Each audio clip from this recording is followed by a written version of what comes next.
Let's say آپ کا بچہ he walks into your room and tells you, Mom, I think I'm gay, or I think I'm pansexual, or I'm demisexual. پہلی چیز یہ کہ please do not freak out. I know it's a natural reaction.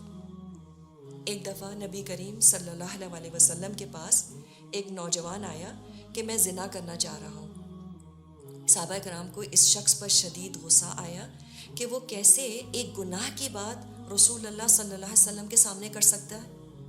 اس پر آپ نے صحابہ کرام کو روکا اور اس شخص سے بہت ایمپیتھیٹکلی پوچھا کہ کیا وہ چاہے گا کہ کوئی شخص اس کی ماں کے ساتھ یہ عمل کرے؟ اس نے کہا نہیں. پھر آپ نے کہا کہ کیا تم چاہو گے کہ کوئی یہ کام تمہاری بہن کے ساتھ کرے یا یہ کام کوئی تمہاری بیٹی کے ساتھ کرے؟ اس نے کہا نہیں. So the Prophet sallallahu alaihi wasallam, he reacted to it with empathy and understanding, but also with reasoning and with rational. اور اس کے بعد آپ نے اس نوجوان کے سینے پر ہاتھ رکھ کے دعا کی, اللہ اس کے دل سے اس برے کام کی خواہش نکال دے. تو اگر آپ کا بچہ آپ سے آ کر اسٹریٹ اپ یہ بات کرتا ہے یا آپ کو اس کی چیٹس یا ٹیکسٹ میسیجز یا ای میل سے پتہ چلتا ہے, or somehow you begin to notice the struggle the child is going through, don't freak out. سب سے پہلے اللہ کا شکر ادا کریں کہ یہ بات آپ تک پہنچ گئی ہے اور اس پرابلم کے بارے میں بات چیت کی جا سکتی ہے. Your child now has an outlet. وہ اپنی struggles کے بارے میں بات کر رہا ہے. He's able to tell you, this is what I am feeling and I don't know what to do with my feelings. Because the worst thing that can happen is that he tries to speak to you اور اس کے اپنے گھر والے اس کی struggle کو سمجھ نہ پائیں اور اس پر کفر اور جہنمی ہونے کے فتوے لگا دیں. تو ایک انسان میں اگر ویسے ہی انٹرنل اسٹرگل چل رہی ہے اور اوپر سے اگر ماں باپ یا دوسرے لوگ بھی آپ کو سمجھ نہیں پا رہے ہیں, that struggle is compounded by the external struggle with the family.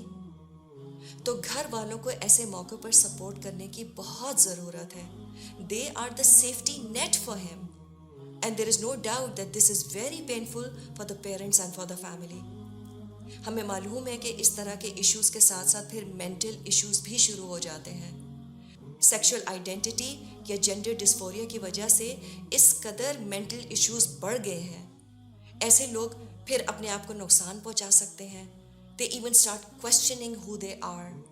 اور پھر اس کی وجہ سے depression, panic disorder, bipolar disorder, manic depressive episodes, یہ تمام چیزیں ٹریگر ہو سکتی ہیں.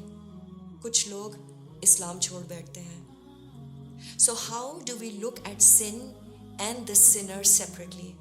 How do we move from blame and guilt to compassion and assistance? The best way of doing this is to turn the mirror onto yourself. ہر شخص گناہ گار ہوتا ہے اور بہترین انسان وہ ہے جو توبہ کر لے. So to say which sin is more acceptable or less shameful, that's really fooling ourselves. تو کبھی کبھی ہم گناہ کی کراہیت لوگوں کی ریجیکشن سے گیج کرتے ہیں. It's more about what are people going to say about our family. اور اس کے لیے ہم اپنے گھر توڑنے کے لیے تیار ہو جاتے ہیں. We are ready to disown our children. تو ان کو ان کے عمل پر کنڈیم کرنے کے بجائے اس عمل کو کنڈیم کریں اور اس کے بارے میں پھر اوپن ڈسکشنز ہونی چاہیے. Provide them with halal alternatives. اکثر ایسے لوگوں کو پھر پروفیشنل کاؤنسلنگ کی ضرورت ہوتی ہے, تو پھر گھر والے اس کی ارینجمنٹ کریں. And most importantly, connect them to Allah and His Messenger. Allah bi dhikrillahi tatma'innul qulub. It is only in the remembrance of Allah that the heart will find contentment.